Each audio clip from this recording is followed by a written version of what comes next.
这是一把菜刀，平平无奇，但是它竟然有一个按钮，一打开开关，竟然就滋水了。机械和 AI 都大跨步的2026年，好多原本只能在科幻作品里看到的科技产品，竟然马上就能用上了。除了这个带电的菜刀，我还搞到了很多，有些让 AI 替你干活，有些能把工厂搬进自己的家，一个比一个离谱。今天我们就一起开箱看看，他们到底是多数人的未来，少数人的未来，还是根本就没有未来。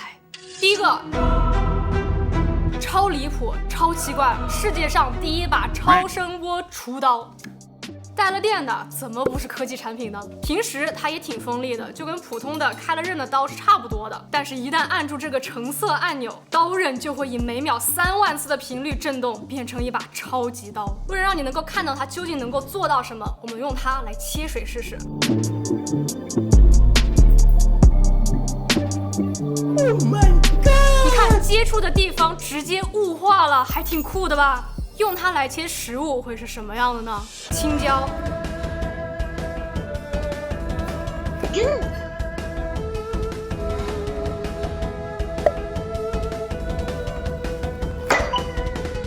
没差别。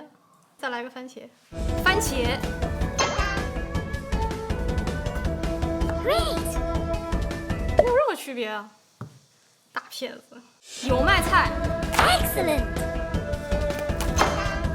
法棍 ，Great，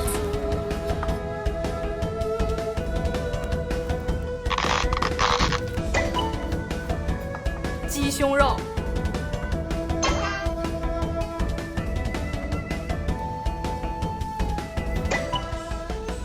切普通的食物，说实话，我觉得它这个超声波开与不开没有太大区别，甚至有的时候手感还是不开的时候比较好。但是我不得不承认，它在接触水啊、纸，或者是手不服平切番茄的时候，这些花活还是很帅的。虽然它确实很科幻，但是我觉得不是所有东西都需要有未来的，有些东西它也不一定需要充电呀。第二个就是这个自带稳定器相机的荣耀 RoboPhone， 非常神奇。再看一次。它这个脖子不到2秒就可以完整弹出来，挺快的。年初刚公布的时候，我还以为它是什么专门为展会而生的噱头产品，实际上手之后，我发现，它不只是概念展示。稳定器本身拍摄视频的时候，对大部分手部抖动都能有效吸收，对步伐的吸收也挺好。手持拍 vlog 绰绰有余，就是焦段23毫米有一点点卡头。我还找到了一个非常超前的用法，把它放在胸前的口袋里，当个执法记录仪。哥们儿，你这瓜多少钱一斤呢？2块钱。没有人敢惹我，而且这个小稳定器摄像头还可以当一个会摇头晃脑的小机器人。虽然我有遇到过热、云台转向不太跟手等需要优化的问题，但这个机器人手机总体上我觉得还是比我想象的要实用很多的。我希望它能够一直更新换代下去。加油啊，少数人的未来！下一个集合了自动热压、3D 真空吸塑、烘烤工艺的手工神器 Xtro 多功能烫化机。烫化机呢，就是它有一个巨大的发热板，负责一些手工艺制品里面需要加热和加压的部分。粗糙理解就是一个大号的熨斗，可以做拼豆和热转印的 T 恤。我还给我家的小猫也做了一件亲子装。当然，其他布料比如帆布袋也可以 DIY， 而且它还可以更换模组，做很多其他的东西。这个可以用的第2个模块是烤箱模块，这个是真烤箱，可以用同样加热转印的原理给杯子做热升华图案，还有热缩片，这么大一个纸片放进去，出来自带厚度和硬度，很神奇。它还可以做 DTF 固化，就是让热转印图案加粉烘烤能粘在衣服上的前置步骤。不过 DTF 做出来的更像胶印，像是直接把图案贴在衣服上。最后一个是我觉得最有意思的模块 ，3D 成型模块，可以做吸塑成型的模具，它会加热让塑料变软的同时抽真空，飞快的给任何东西做出倒模，用来做巧克力模具，也可以给你想卖的小工艺品做包装，还能让图案包满整个物品来做徽章、手机壳。这个机器我觉得总体还是比较有意思的，虽然有一些材料做起来会比较困难，但能搞这么多 DIY 玩法，相信很多开手工集合店做周边和文创的朋友应该都会很喜欢。如果你家里不小心有一个，你小朋友在班级里简直可以横着走。下一个桌面 CNC 来自造物时代 Makera Z1。3D 打印造东西就是做加法，把塑料融化一点点堆叠出来，而 CNC 是做减法，用电脑控制一个旋转刀头，去从一个大块材料里切掉不要的部分，得到我们想要的立体造型。它的一大特点就是精准、误差小，最擅长的还是做一些标准化零件和工具，甚至能配钥匙。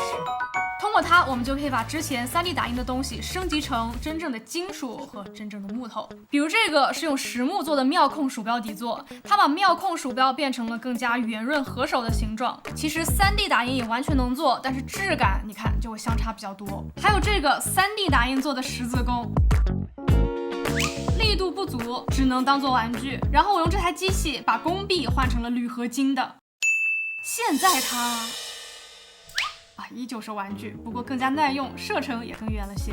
而且它做出来的东西，只要稍加处理之后，还可以变得更加精致。比如这个《权力的游戏》里的国王之手胸针是用黄铜切出来的，然后做了老化的处理。还有这个宝可梦主题的浮雕画，直接用整块木头切出来的，打磨后做了木蜡油，效果也很精致。机器的操作难度，我觉得在 CNC 里面算是简单易用的。工厂里操控 CNC 还需要考证，而它可以直接上手用。社区里有很多现成的案例和参数，你也可以把要做的模型拖进软件里，它会自动生成刀路，然后你就固定好耗材，一键发送就行。全封闭的机器也不怕碎屑乱飞。不过跟3D 打印比，它需要你手动操作的部分还是会多一些，而且噪音更大毕竟是加工金属嘛。而且它需要你非常熟悉不同模型和不同刀头它们移动路径的关系，而且还要认真养护，手动用吸尘器吸走碎屑什么的。总之，算是一个很有突破性的工具，能让更多的小型工坊和小制作者拥有更好的原型开发和生产能力。只不过考虑到门槛，我暂时还无法像3D 打印机一样把它推荐给大多数的人。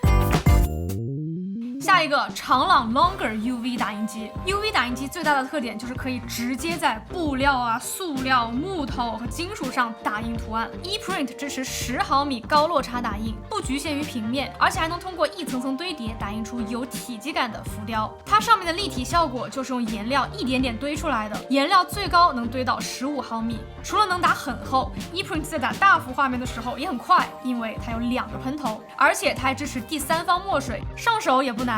软件自带 AI 辅助，能生成仿刺绣、油画等20多种工艺效果。除了平面，像是模型、键帽，还有手机壳这种没有那么平的物品，都可以放进去直接打。要说缺点，墨水要自己加，还有一些欠打磨的地方，感觉部分体验还是有持续优化的空间的。总之，它目标成为一台效率更高的桌面 UV 打印机。至此，3D 打印、激光切割、热压烫画、CNC 甚至 UV 打印都能家用了，几乎不剩下什么工序在自己家里是不能做的了。把生产工艺民主化进入家庭，听起来像是未来的趋势。毕竟我们肯定都在等着科幻电影里能制作一切的物质生成器出现。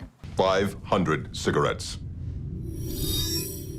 下一个 Rocket 乐奇 AI 眼镜，随着 AI 技术的发展，这个品类算是赶上好时候了，它的功能也终于不那么概念了。现在的 AI 眼镜基本都是有屏幕，能拍照，能听歌，能看消息。除了作为手机的延伸，现在你还可以用它打开汽车后备箱。打开后备箱，已为您打开车辆后备箱，还可以让它帮你点咖啡，为您优选微小黄油美式首创。从点单到导航进店都不用掏手机，确实有点替代手机的感觉了。而且 Rocket 的生态整体是比较开放的，你可以把它链接到自己的龙虾，而且有官方引导，折腾起来更方便了。不过它也面临一些问题，比如整个丝滑的点咖啡流程是在瑞幸小程序下单，用高德导航的。这一路下来涉及到的品牌和第三方平台都是 Rocket 前后打点过的。至于未来会不会出更多这样子的合作那就得看他的朋友圈了。不过他的当务之急是优化交互体验，